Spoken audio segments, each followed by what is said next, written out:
Eto na, inulat ko ng Parañaque Integrated Terminal Exchange o PITX na umabot na sa 150,000 ang bilang ng mga pasahero kahapon.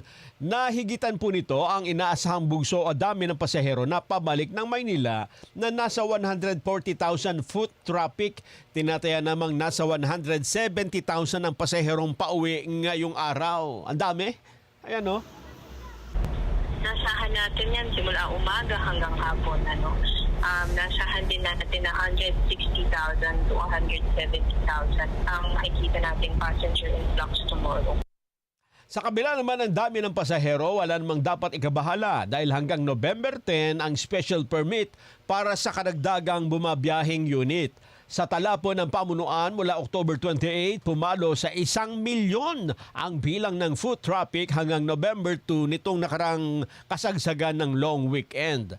Pinakamataas ang naitalang foot traffic noong October 31, umabot po ng mahigit 194,000. Mas mataas ng 20,000 kumpara sa inilabas na expected foot traffic 2 linggo bago ang long weekend.